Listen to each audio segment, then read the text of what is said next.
The assignment had been clear: observe, report, do not engage emotionally. When Zaynab first saw him, it was through a lens, not the lens of love, not the lens of destiny, but the cold, professional lens of surveillance. In Abuja's most exclusive wedding planning firm, whispers of financial irregularities had reached powerful ears, contracts inflated, clients manipulated, investors misled. And at the center of it all was the rising star of luxury event design, Aamir Rahman. Charming, intelligent, untouchable. Zaynab was chosen because she was invisible, a cybersecurity analyst by training. She could slip into systems and conversations unnoticed. With her calm demeanor, sharp mind, and modest elegance, she blended into any professional setting. So she became Zara, a freelance digital marketing consultant, hired to help promote Aamir's upcoming premium wedding showcase. Her mission was simple: gather proof that he was embezzling client funds. What she didn't expect was the way he looked at her on the first day, not with suspicion, not with flirtation, but with sincerity. "Welcome to Rahman Events," he said, extending his hand. "We don't just plan weddings here. We protect love stories." Protect love stories. The irony almost made her laugh. At first, she kept her distance. She monitored financial transfers, cross-checked vendor invoices, accessed archived contracts at night. She told herself that every smile she gave him was strategic. Every shared cup of coffee was tactical positioning. Every late meeting was opportunity. But Aamir was nothing like the reports described. He remembered the names of every bride's mother. He personally adjusted floral arrangements when staff were overwhelmed. He refused to upcharge struggling couples. When one groom lost his job weeks before the ceremony, Aamir quietly covered the deficit himself. Zaynab watched it all confused. This was not a criminal mastermind. This was a man who stayed past midnight, ensuring a bride's hijab matched the embroidery of her dress perfectly. She tried to find the lie in him. Instead, she found humanity. One evening, during Ramadan, the office had emptied early. The showcase was approaching, and tension hung thick in the air. Zaynab stayed behind to finish scanning digital records. So did he. She didn't realize he was still there until she heard the adhan softly playing from his phone. He laid his prayer mat down in the corner of the office. He noticed her watching. "You could join," he said gently. She hesitated. Spies weren't supposed to pray beside their targets, but she did. And in sujud, forehead against the ground, something inside her shifted, because she had been lying. Not just to him, but to herself. As days turned into weeks, their conversations grew personal. He spoke of his late mother, how she taught him that weddings weren't about spectacle, but about sacred promises. She spoke carefully, editing her truth.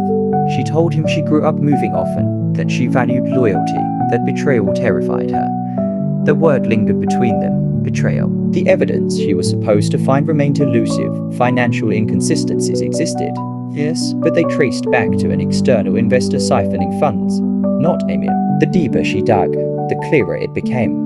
He was being framed, and she was part of the trap. The night of the showcase arrived in a blur of gold and ivory. Chandeliers shimmered above, elegantly set tables. Models walked slowly through staged nikah setups.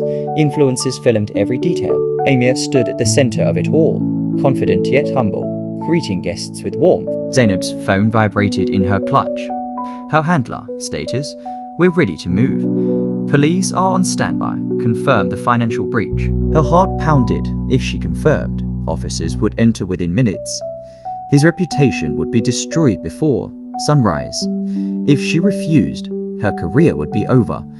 She could face charges herself. She looked at him across the room.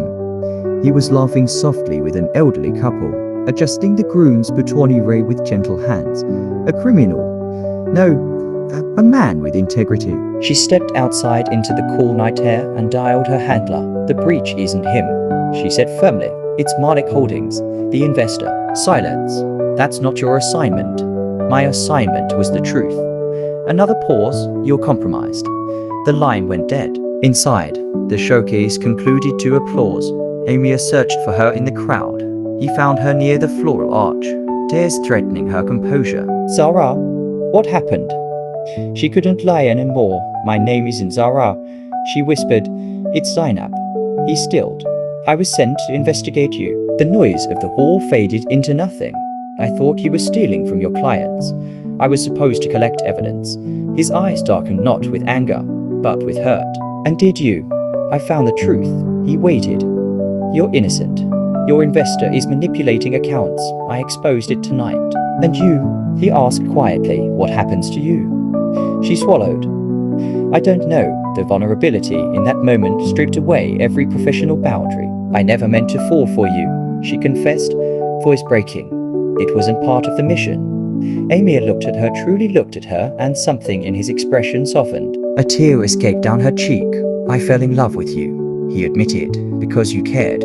Even when you thought no one was watching. The irony wrapped around them like fate's quiet laughter. She had been watching him, but he had seen her. Weeks later, the scandal surrounding Malik Holdings erupted publicly with the evidence she provided. Authorities cleared Aamir's name. Investors withdrew from the corrupt partnership. Rahman events survived wounded, but stronger. Zaynab resigned from her agency. Trust had cost her everything, and yet she felt freer than she ever had. One afternoon, she visited the office, this time openly. No alias, no hidden agenda. He was reviewing fabric samples when she entered. He looked up with no surprise this time, just warmth. I was hoping you'd come, he said. She approached slowly. I don't know what happens next, she admitted. He closed the folder and stepped toward her. What happens next? He said gently, is we build something honest. She searched his face for doubt. There was none. You were sent to spy on me. He continued, but you chose truth over fear.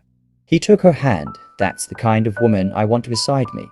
Her heart, once trained to calculate risks, surrendered, because sometimes love doesn't begin with destiny. Sometimes it begins with deception. Zaynab fell in love with the man she was meant to betray, and Aamir fell in love with the woman who chose integrity over her mission. Their story wasn't perfect. It wasn't simple, but it was real, and in the end, the greatest love stories aren't the ones carefully planned. They're the ones that risk everything even when the assignment says not to.